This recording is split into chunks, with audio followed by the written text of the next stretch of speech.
Okay, well, let's first congratulate Dallas Baptist. Classy organization, great coach. Kids played extremely hard. That's a great outfit, and they certainly were deserving.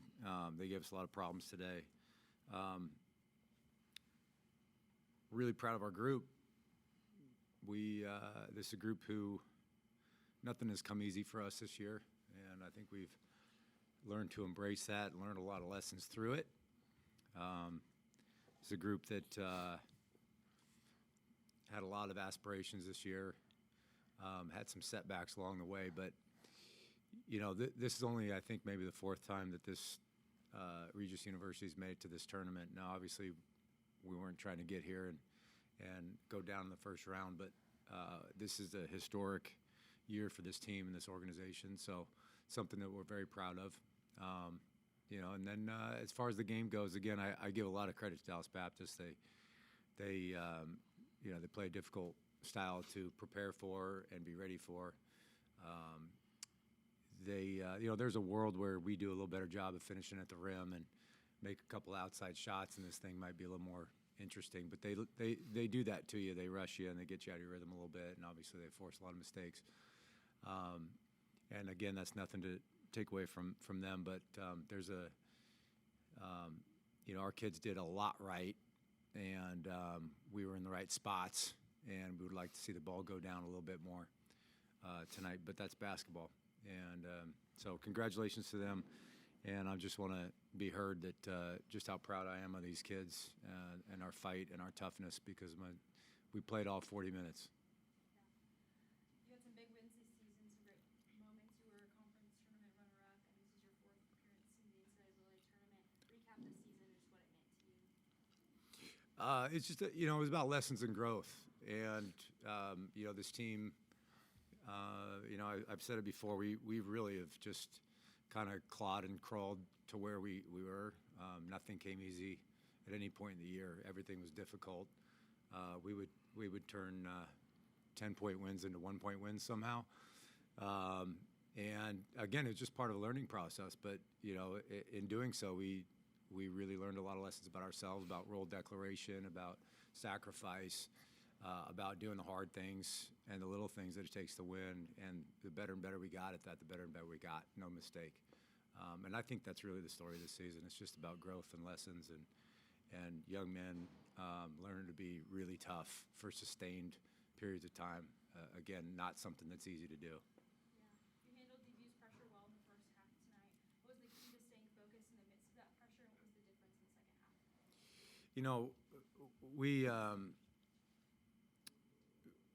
Our plan was just to attack the pressure. We knew it was coming.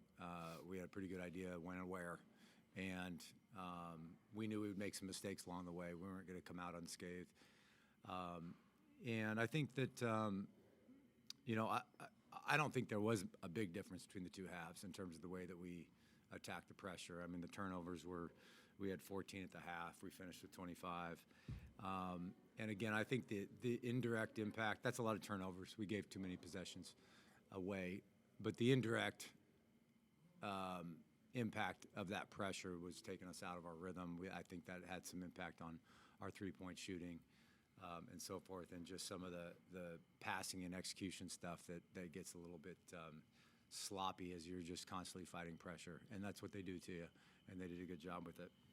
But our plan was just to simply, they attack us, we attack them right back, and play over the top and try to attack with speed. We've got really good guard play.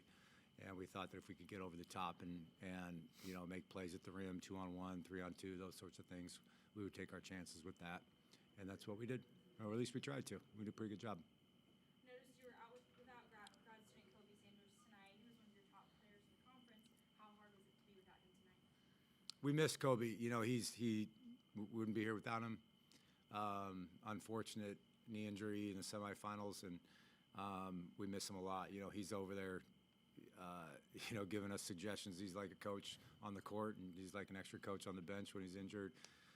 So his impact was still felt, even though he wasn't out there. We obviously would have loved to have had him out here for a variety of reasons. But again, we wouldn't all be up here talking to you if it wasn't for him this year on our team. Trey, you led the team in rebounds tonight. What was that defensive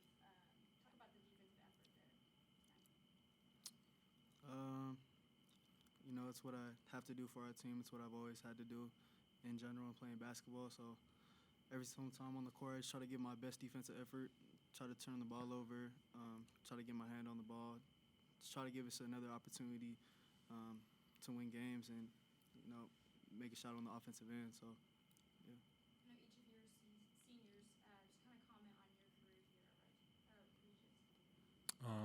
I've been at Regis here for 4 years, and it was it was the best basketball experience that I've had.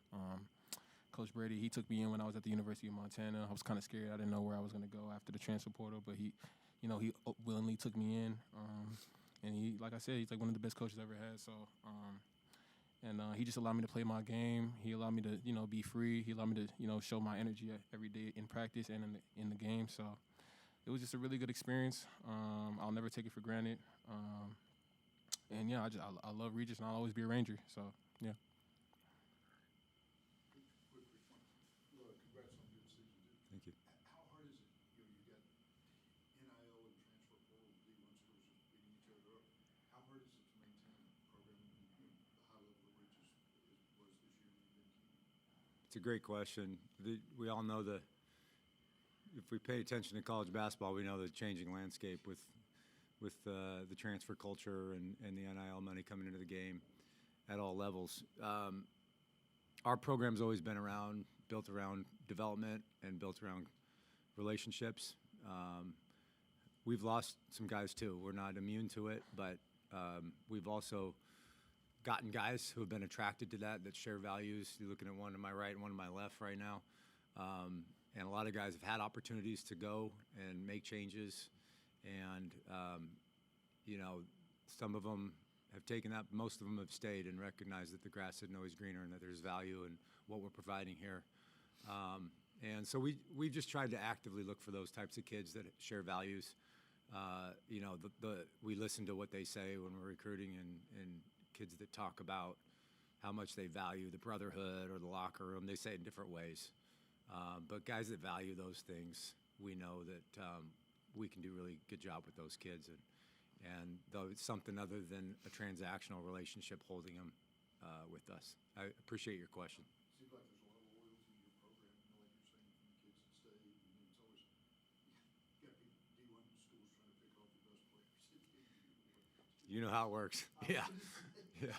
See, you need some players. Right. Right. Right. Don't say it too loud. Thank you. Congratulations. Thank you. Was there another one for Trey? Okay. Okay. No, it's all good. Thank you. Okay. Appreciate it. Thank you, guys.